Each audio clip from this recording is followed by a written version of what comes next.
Kısmet neyse. 36.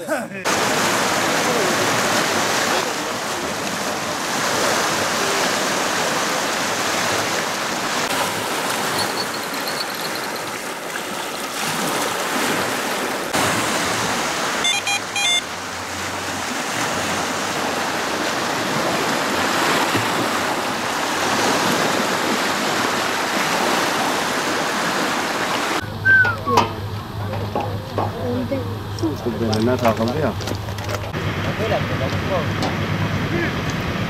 Yarışmacılar gelsin.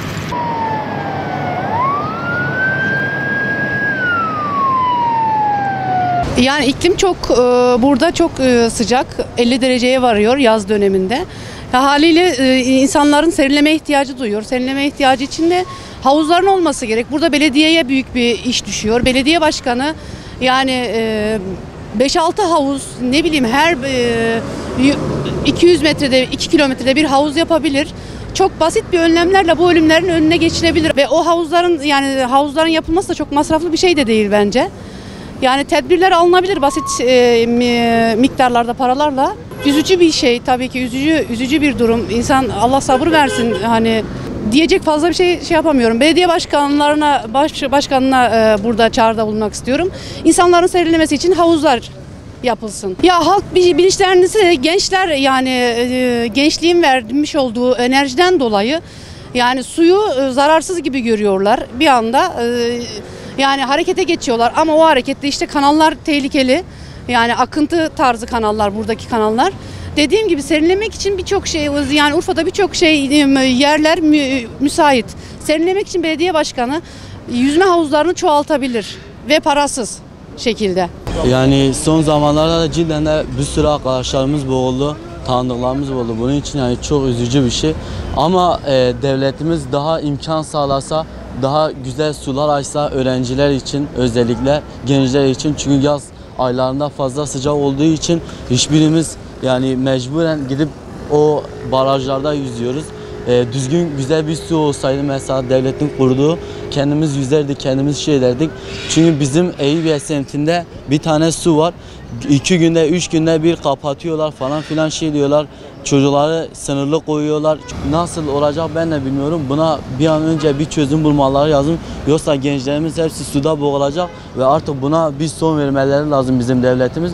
Yoksa öyle giderse bütün gençlerimiz şu sularda her gün bire boğulacak. Cidden de gençlerimiz çoğaldığı için ve maddi sıkıntılar olduğu için gençlerimize ücretsiz sunum yapsalar daha iyi olur. Çünkü herkesin maddi sıkıntısı çektiği için bu aralar yani çok iyi olurdu devletimiz adına. Şu anda inan ki yeterli değil, çünkü gençlerimiz çok olduğu için yani yetmiyor artık. Çünkü her bir seansa 100 kişiden fazla giriyor ve boğulma riski de oluyor. Çünkü çocuklar üstte zıpladığı için cidden de boğulma riski oluyor.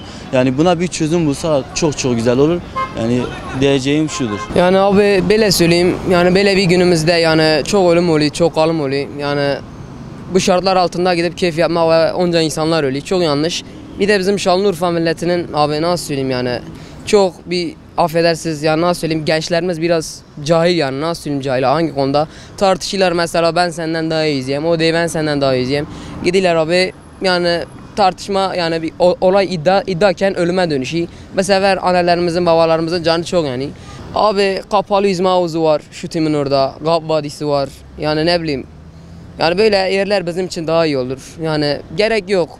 Yani gaza gelip de gidip barajda yüzmek, o hiçbir şey değil.